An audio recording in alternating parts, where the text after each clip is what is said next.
Graça e paz, povo de Deus, amém?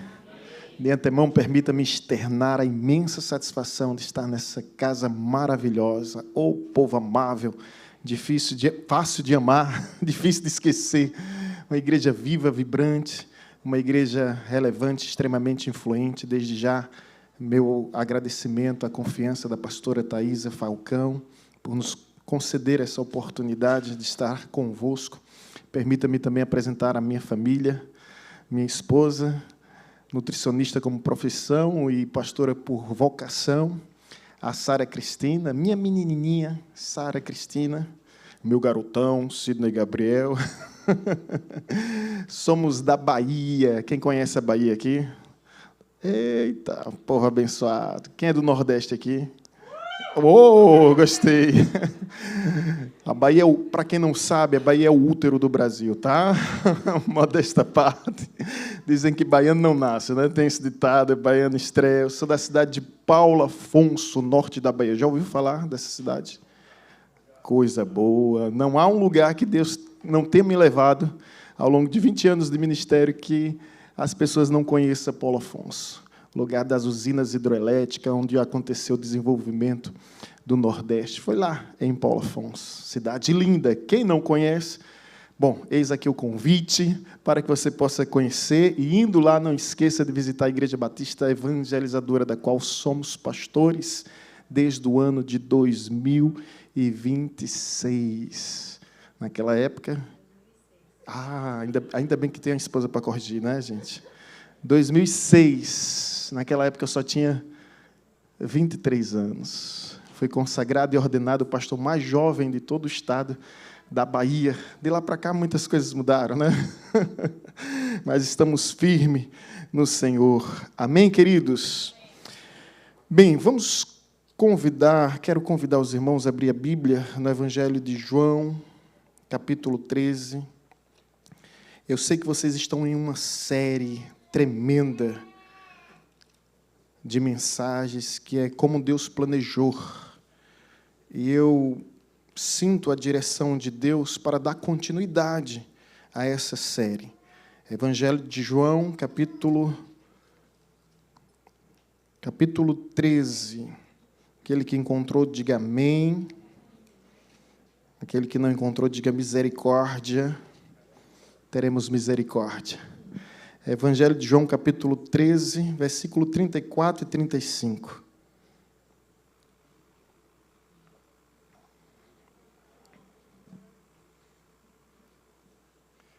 Amém? Palavras de Cristo Jesus. Um novo mandamento dou a vocês. Amem-se uns aos outros, como eu os amei. Vocês devem amar-se uns aos outros.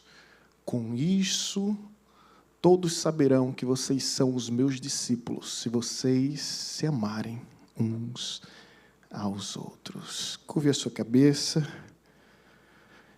Eleve seus pensamentos, sentimentos à presença do Altíssimo e oremos ao Deus vivo. Pai querido, graças te damos. Bendizemos ao teu maravilhoso nome e te rendemos toda a glória. Visita a tua amada igreja nessa hora. Abre o nosso entendimento, a nossa compreensão, para assimilarmos toda a verdade revelada na tua palavra, que é poderosa para curar, livrar, libertar, renovar, restaurar e nos enchermos do teu Santo Espírito. Essa é a nossa sincera e singela oração em Cristo Jesus. Amém. A Bíblia descreve o amor como o maior dos mandamentos. O dom supremo, o vínculo da perfeição e o cumprimento de toda a lei. Evidentemente, o amor não é um simples sentimento. A Bíblia, quando apresenta o amor, sempre o conjuga no verbo imperativo, denotando uma ordenança da qual nós devemos atender e cumprir. Ao olharmos para esse texto com atenção, nós nos sentimos desafiados com essas verdades que ressoa e reverbera no mais íntimo do nosso ser. A pergunta é: será que isso é possível? Será que é possível? E algumas questões se tornam intrigantes nesse texto e eu queria convidá-lo a prestar bem atenção. Ora, Jesus disse: um novo mandamento vos dou. Mas venhamos e convenhamos, esse mandamento não é novo. Ele sempre existiu. Ele faz parte do conjunto de leis que Deus concedeu ao seu povo através do legislador Moisés. Leis essas que nós conhecemos como mitzvot. São um conjunto de 613 leis, onde o decálogo, os 10 mandamentos estão incluídos. Certa ocasião, no Evangelho de Mateus, capítulo 22, para você entender melhor, um fariseu especialista na lei se aproxima de Jesus com o intuito de prová-lo e diz a Jesus: qual é o maior de todos os mandamentos? E Jesus o responde: amar a Deus sobre todas as coisas, de todo o seu coração, de toda a sua alma e com toda a sua força. Jesus faz menção ao que está escrito em Deuteronômio capítulo 6, versículo 5. E imediatamente Jesus responde também: e o outro mandamento semelhante a esse, Jesus equivale os mandamentos, é amar ao próximo como a si mesmo. E isso está escrito em Levítico capítulo 19, versículo 18. Ora, o que Jesus quis dizer? Novo mandamento vos dou. Tendo em vista o fato de que esse mandamento já era conhecido. Esse mandamento já existia há milhares de anos. O que Jesus está nos ensinando não é o mandamento que é novo, mas preste atenção, é a fonte, é o padrão e é o propósito. Uma nova fonte. Essa fonte é Jesus. Novo mandamento vos dou. Um novo padrão. Esse padrão é Jesus. Quando diz: assim como eu vos amei. Um novo propósito. É o que nos identifica como cristão. Nisto conhecerão quem sois os meus discípulos, se tiverdes amor uns para com os outros. Talvez você, ao ler esse texto, até então, de repente não tinha percebido isso. Mas os discípulos sentiram o impacto de imediato. Ora, não é o mandamento que é novo, ele já existe. Mas é a fonte, o padrão e o propósito desse mandamento que nós devemos agora vivermos. E eis o desafio para nós nessa noite, justamente dando continuidade à série de mensagens, o que Deus planejou. Eu quero te encorajar a viver o novo mandamento, compreendendo em primeiro lugar a nova fonte. A nova fonte agora não é mais Moisés. Com todo respeito ao profeta Moisés, mas agora a fonte é Jesus. E Jesus disse: um novo mandamento vos dou. Quem é que nos dá esse mandamento?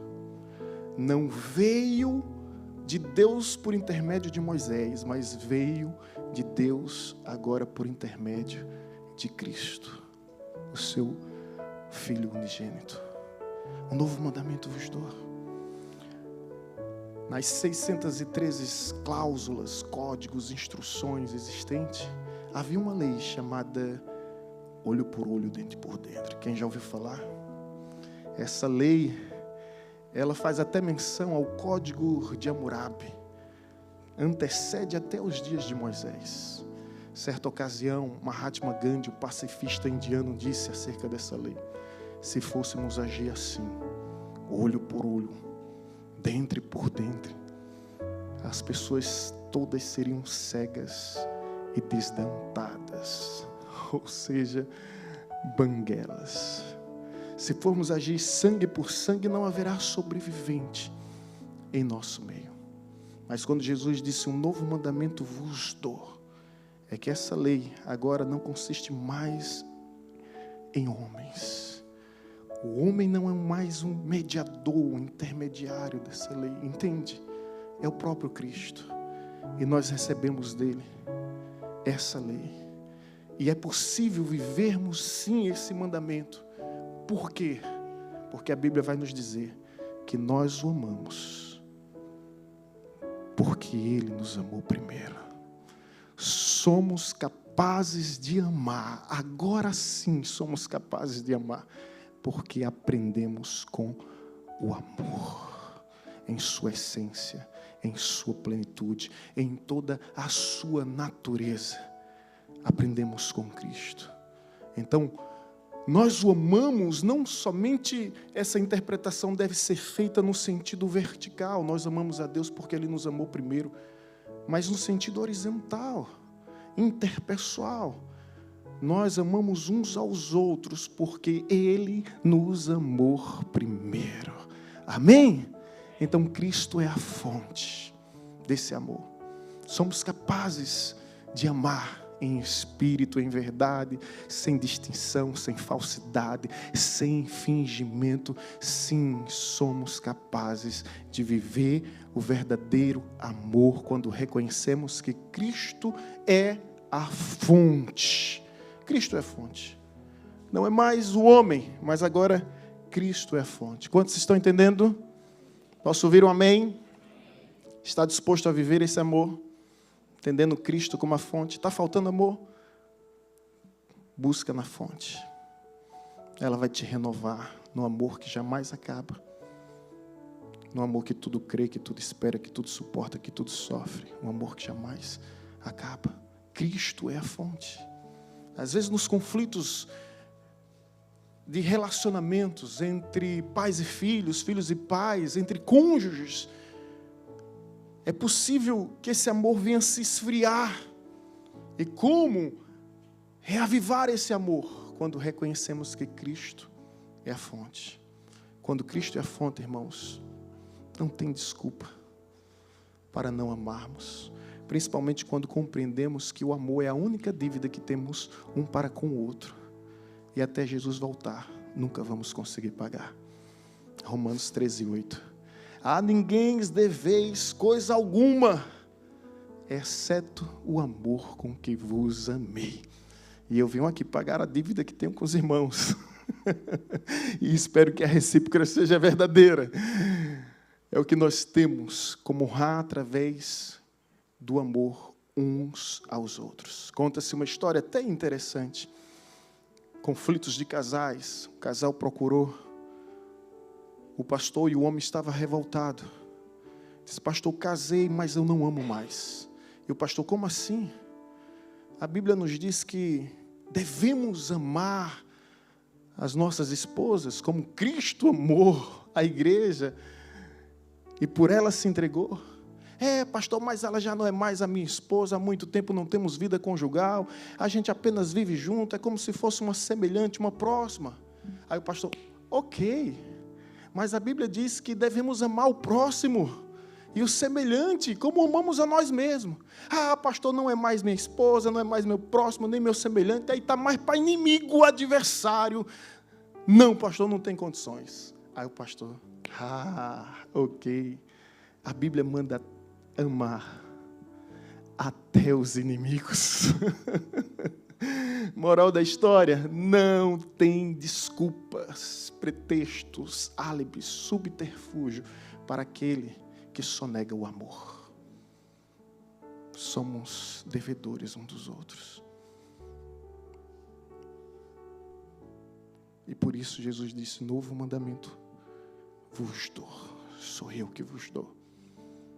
Nós não estamos mais na sombra de Moisés. Não somos mais escravos de leis, de rudimentos, de legislações, de normas e de códigos. Nós agora vivemos debaixo de um novo pacto, de uma nova aliança. A aliança de Cristo para conosco. Essa é a fonte, irmãos, não esqueça a fonte que é Cristo Jesus. Amém? Agora não se esqueça o padrão. O padrão da lei de Moisés é Levítico 19:18, devemos amar ao próximo como amamos a nós mesmos, mas a hora que nem a nós mesmos somos capazes de amar. Já passou por isso, irmãos? Essa crise existencial de se olhar no espelho e ficar intrigado consigo mesmo. Ou só eu que passo por essas loucuras? Coisa de imigrante, pelo menos de recém-chegado.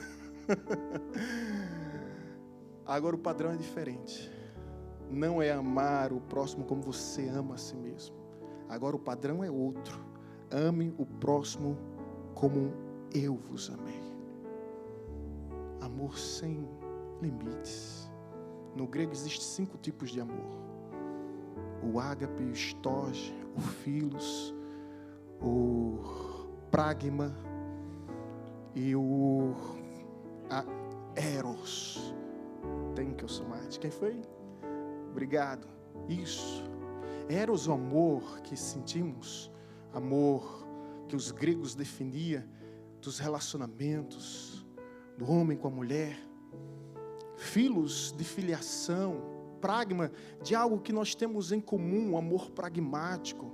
Alguns se tornam amigos por causa do clube que defende, né? Em comum, torce pelo mesmo clube, tem o mesmo hobby, né? O amor storge se baseia justamente também em questões de hábitos, de hobbies que temos e nutrimos. Mas o amor ágape é incondicional, incircunstancial. É o amor sublime, é o amor elevado, é o amor divino. É um amor que não depende das circunstâncias e das situações. Quando Jesus disse, como eu vos amei, é o ágape sendo empregado aqui. E quando a gente reflete sobre o ágape, a gente percebe que é o amor sem medida. Um dia perguntaram a Agostinho de Hipona, qual é a medida do amor? E ele respondeu, a medida do amor é amar sem medida. E Jesus nos ensina isso.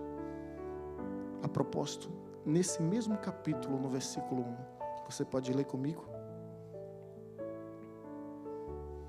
Capítulo 13, versículo 1. Projeção, por gentileza. Capítulo 13, versículo 1.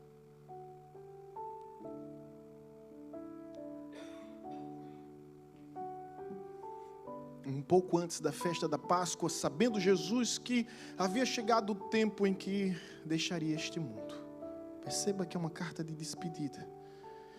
E iria para o Pai, tendo amado os seus que estavam no mundo, amou-os até o fim. Até quando devemos amar os nossos irmãos? Até o fim. Você que é casado, olhe para sua esposa, olhe para o seu esposo, encare e diga isso, até o fim. Nós que somos irmãos em Cristo Jesus, podemos declarar isso para um outro, até o fim. A fonte é Jesus. O padrão é o exemplo de Cristo. E Cristo foi muito claro, amem uns aos outros como eu vos amei. Não é como eu me amo, porque eu posso até falhar no amor que tenho para comigo mesmo, entende? Mas como Cristo me amou e Ele me amou até o fim. A Bíblia vai nos dizer em Romanos capítulo 5:8, Deus prova seu amor para conosco pelo fato de ter enviado o seu único Filho para morrer em nosso lugar, sendo nós ainda pecadores, ou seja, não merecíamos, não se trata de mérito, é a graça, o favor imerecido que se revela em nossas vidas através de Cristo Jesus. Então o padrão é Cristo. Que desafio é esse, irmãos? E agora, depois de entendermos a fonte, depois de entendermos o padrão, agora entendemos o propósito. E o propósito é, nisto conhecerão quem sois os meus discípulos. Não são as nossas vestes que nos identificam como cristão. Não são os nossos cânticos que nos identificam como cristão. Não é a nossa maneira de falar que nos identifica como cristãos. Não é as canções que compomos, os templos que construímos, os livros que escrevemos que nos identifica como cristãos. O que nos identifica como cristão é a nossa maneira de amarmos uns aos outros. E é interessante que na igreja primitiva, no ano de 193 depois de Cristo, num livro antigo chamado Apologético, Um dos pais da igreja chamado Tertuliano, ele faz o seguinte comentário, que os pagãos ficaram espantados, surpresos e admirados com o comportamento dos cristãos. E eles falaram o seguinte acerca dos crentes daquela época, abre aspas, vejam como eles se amam, fecha aspas. Esse é o maior testemunho que nós temos a dar em Orlando, na Flórida, nos Estados Unidos, aonde Deus nos enviar. Vejam como eles se amam. É a essência da plenitude do amor que nos identifica como verdadeiros cristãos. Não é a nossa forma, simplesmente não é nossos credos, confissões, catecumes, catecismos, sabe? Não é o estatuto, não é o regimento que vai apresentar as nossas credenciais como cristãos, mas é a nossa forma de amarmos uns aos outros. E o desafio para mim e para você nessa noite é justamente esse: vivendo o novo mandamento. O mandamento em si não é novo, mas a fonte, o padrão e o propósito é novo. E o que Deus espera de mim, de você, é que o nosso testemunho seja visível para a sociedade, para a comunidade, do quanto nós nos amamos. E é isso que vai fazer toda a diferença em nossa vida. Você percebeu que é uma carta de despedida de Cristo Jesus. E o que Cristo pede agora é a unidade no amor. E em todo tempo, os apóstolos fazem menção, a exemplo de Colossenses capítulo 3, versículo 13. Quando o apóstolo Paulo diz, suportai-vos uns aos outros no amor de Cristo Jesus. O que é suportar, irmão? A primeira vez que eu li esse versículo, confesso, eu entendi que suportar é resistir. Aguente. Você conhece gente difícil, né? Ou é só na Bahia que tem? Não, né? Gente difícil. E nessas situações a gente diz, vamos lembrar do que está escrito em Colossenses capítulo 3, versículo 13. Suportar, aguentar, resistir. Por amor a Cristo eu resisto. Por amor a Cristo eu tenho que aguentar. Até que eu entendi que suportar ali, irmãos, é ser sustento, é ser suporte, é carregar. Porque os fortes suportam as fraquezas dos fracos. E os espirituais corrigem os carnais com espírito de brandura. Ser suporte. Seja suporte na vida dessa pessoa. Seja um motivo de impacto. Seja um agente de mudança e de transformação através do amor na vida dessa pessoa. Vivendo o novo mandamento. Essa é a igreja que vai impactar o mundo, irmãos. E a igreja que aprendeu a amar. Não são as nossas canções. Não são as nossas publicidades na mídia impressa e televisiva. Mas é a nossa maneira de amar. Quando jovens e adolescentes entrarem nessa igreja, ou em nossas igrejas, e perceberem que aqui há amor de verdade, eles vão permanecer nesse lugar. Eles não vão sair. Quando vivermos o verdadeiro batismo do amor, eu fiquei maravilhado com um vídeo que acabei de assistir, sobre a koinonia existente nessa comunidade, para fazer a diferença nessa geração. Que o amor venha nos contagiar, para que venhamos ser um em Cristo Jesus. Novo mandamento vos dou. Até mesmo porque, irmãos, presta atenção.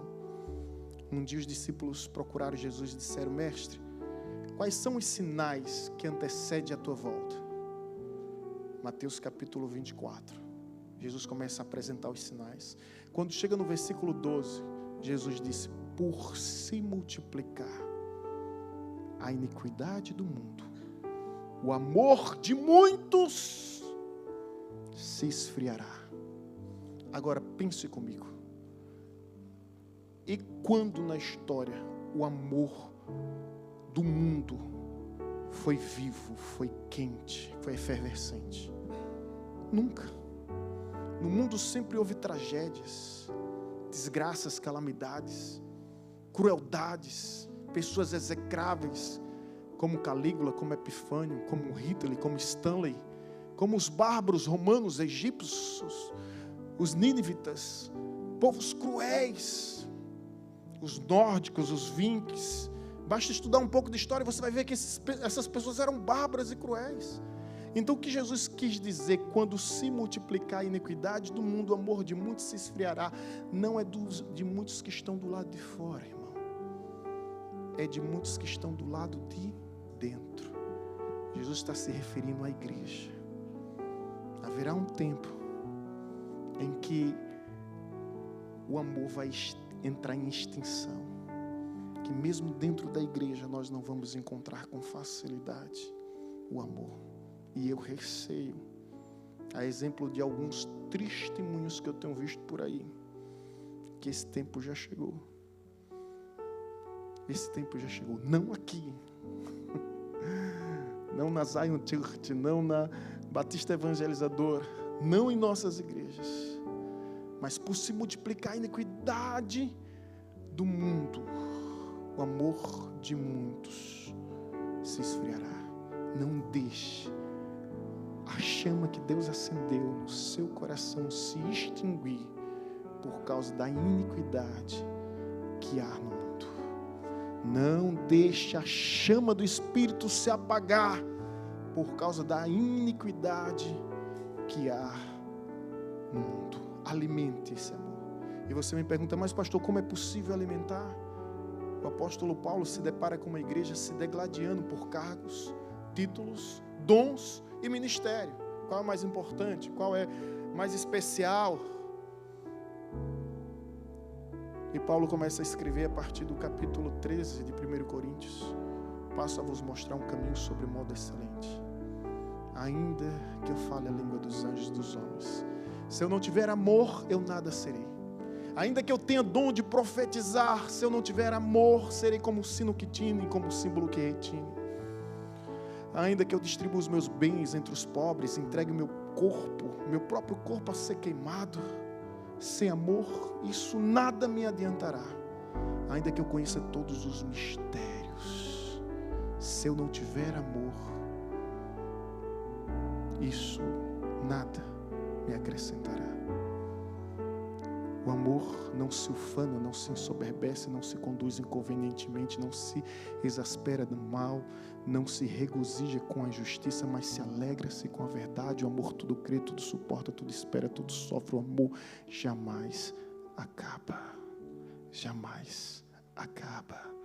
Jamais acaba. Agora, o que Paulo está nos dizendo é que sem amor não adianta falar. Não adianta fazer, não adianta ter, não adianta possuir, não adianta conhecer, não adianta nem distribuir. Sem amor, tudo se torna vão. Todo esmero, esforço, sacrifício, se a nossa motivação não for o amor. Inclusive o sentido etimológico da palavra motivação é motivos que nos levam a uma ação. E a nossa pergunta deve ser: qual é a nossa real motivação? Porque se não for amor, você sabe qual era a motivação do apóstolo Paulo? Ele deixa bem claro: o amor de Cristo nos constrange, julgando nós isto: um morreu por todos, logo todos morreram. E Ele morreu por todos, para que aqueles que vivem, não vivam mais para si mesmo, mas vivam por aquele que por eles morreu e que por eles ressuscitou. Constrangido por esse amor. Quando nós somos constrangidos por esse amor, temos prazer em servir. Temos alegria em servir. Temos satisfação em servir. Prontidão em servir. procuramos agora sermos úteis no reino de Deus. Procuramos agora tornar Cristo conhecido a partir do momento que nós o conhecemos verdadeiramente. E aí, irmãos, é um mistério. Não é medo. Não é medo. Perguntaram a Billy Graham, norte-americano, o maior evangelista do século XX. Na verdade, não perguntaram, foi o seu último sermão. Quando ele foi pregar, ainda sofrendo de mal de Parkinson, ele sobe no altar e seu último sermão ele diz: eu não sirvo a Deus com interesse de ir para o céu, nem com medo de ir para o inferno. Eu sirvo a Deus sirvo a Cristo pelo que Ele é, de modo que ainda que não houvesse céu e inferno, valeria a pena servir a Deus na terra. Isso é forte, irmãos. Ainda que não houvesse céu e inferno, valeria a pena servir a Deus na terra. Sermos identificados, conhecidos como filho de Deus. E tudo isso só é possível quando vivemos a dimensão do amor. E esse amor não é discurso, não é teoria. Não é. João 3,16. Quem lembra? Se pudéssemos resumir a Bíblia toda em um versículo, com certeza esse versículo seria João 3,16. O que é que está escrito lá?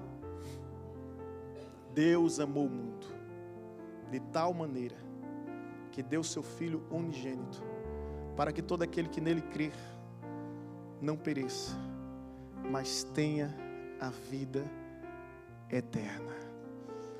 É interessante, eu vou fazer essa alusão breve, que Cristo é apresentado antes da cruz como unigênito. Unigênito significa o quê? Único. Mas depois da crucificação, Cristo não é apresentado mais como unigênito de Deus. Já percebeu isso? Ele é apresentado como o primogênito. Ele deixa de ser o único para se tornar o primeiro de muitos irmãos que viriam. E nós fazemos parte dessa grande família, a família da fé, que foi alcançada pelo poder, pela graça de Deus, porque o Filho de Deus se transformou em Filho de homem, para que um dia os filhos dos homens pudessem se transformar em Filho de Deus. Jesus desceu dos céus e veio à terra, para que um dia pudéssemos subir da terra e chegarmos aos céus, através dele. João 3,16 diz: Deus amou o mundo de... O que significa tal? Você já parou para pensar que não encontrou uma palavra em nenhum dialeto, em nenhum dicionário, em nenhum vocabulário existente no mundo para definir o amor de Deus? Não se encontrou. Deus amou o mundo de tal. Esse tal não tem medida, não tem comprimento, não tem largura, não tem profundidade, não tem dimensão.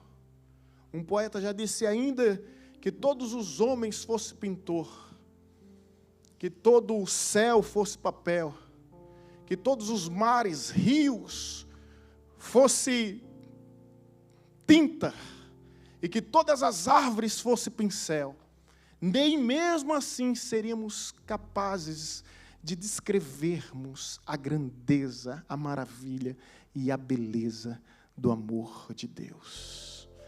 Isso me assombra, de tal maneira que deu seu Filho unigênito. Eu tenho 2 filhos ali, e eu sei o que é isso.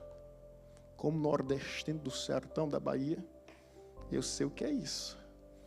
Eu não sou capaz de dar aos meus filhos. Se alguém aqui é capaz de dar, parabéns, chegou no nível de espiritualidade acima do meu, eu ainda não alcancei isso. Mas eu sou capaz de morrer por eles. E a depender da situação,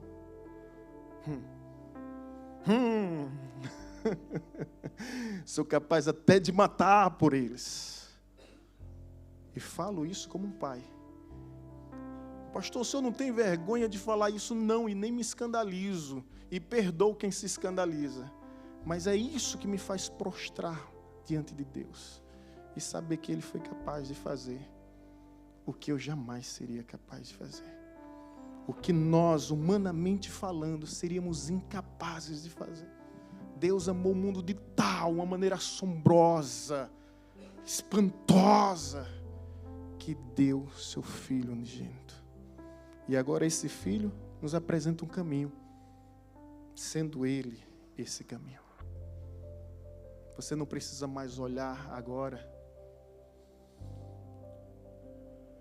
para legislador nenhum.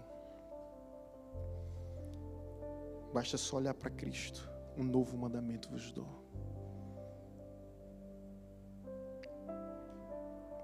Amem uns aos outros, como eu vos amei. E nisto conhecerão quem sois os meus discípulos, se tiverdes amor uns para com os outros. Não são títulos, não são cargos, diplomas, conhecimento, dons que nos identifica como verdadeiros cristãos, mas é justamente o amor. Que esse seja o nosso testemunho, irmãos. Amém? Está disposto a viver a essência desse amor? Então faz assim comigo, com o punho cerrado. Agora, de uma forma bem rápida, levante o seu indicador. Eu disse indicador. E os irmãos levantaram o polegar. Levante o indicador. Ó, lá na Bahia, aqui é o polegar, tá? E o indicador é esse. É diferente, né? O midinho, anelar, o medial, o indicador e o polegar. Mas por que você de repente caiu nessa questão capciosa? Porque a gente não segue palavras, a gente segue atitudes. As pessoas não vão ouvir a nossa voz, elas vão seguir o nosso exemplo. Um dia um pai legendário estava subindo ao monte com sua filhinha. De repente ele para e diz: filha, cuidado, cuidado. E ela disse: não, papai, cuidado do Senhor. E ele, confuso, perguntou: mas por que cuidado? Por que eu que tenho que ter cuidado? Ela disse: porque eu estou apenas seguindo os seus passos. Que responsabilidade nós temos como igreja de Cristo Jesus, porque o mundo está nos observando, e por isso o apóstolo Paulo disse que nós somos cartas vivas para serem lidas diante de todos os homens. Billy Graham disse: o homem nunca, o mundano, o carnal, nunca vai ler a Bíblia, ele não tem essa disposição, mas existe um livro que ele lê em todo tempo, é a nossa vida, que nós vemos dar testemunho de amor. Eu lembro de uma história de que um missionário chegou em uma tribo indígena para evangelizar. Pediu autorização ao pajé, o pajé concedeu aquela autorização. Só que ele convidou o pajé disse: esse domingo não. E ele, curioso, perguntou: mas por que não? E o pajé respondeu: estou lendo um livro, quando eu terminar eu vou. E no dia seguinte, no domingo seguinte, a mesma situação. O missionário foi na casa dele após o culto e disse: você não apareceu na igreja? Eu ainda estou lendo o livro, quando eu terminar eu vou. No terceiro domingo, de repente, quando o missionário estava reunido debaixo de uma árvore, pregando e realizando aquele culto, aquele serviço abençoado, chega o pajé. Ele ficou maravilhado com aquela surpresa. E no final do culto ele perguntou: olha, que bênção que o senhor veio. Então, se o senhor veio, o senhor terminou de ler o livro? Sim, terminei de ler o livro. E gostou? Gostei. Disse: agora o senhor está me deixando muito confuso, muito curioso. Que livro era esse que o senhor estava lendo ao ponto de lhe impedir de vir ao primeiro domingo, ao segundo domingo e somente ao terceiro domingo? E o pajé respondeu: o livro era a sua vida, missionário. Eu estava lendo a sua vida para ver se realmente o que você vive condiz com o que você fala. Nisto conhecerão que sois meus discípulos, se tiverdes amor uns para com os outros. Que venhamos viver na plenitude do amor, para que as pessoas venham achar em nós o amor de Cristo e entender que esse amor não é fantasia, não é utopia, que esse amor é verdade, esse amor é realidade. Eu encontrei esse amor nesse lugar, nesse ambiente que nós chamamos eclésia, igreja, e é nessa atmosfera que eu quero criar e educar os meus filhos até a volta de Cristo Jesus. Amém? Deus abençoe a todos, vos encha de amor, que sejam agraciados pelo amor de Cristo.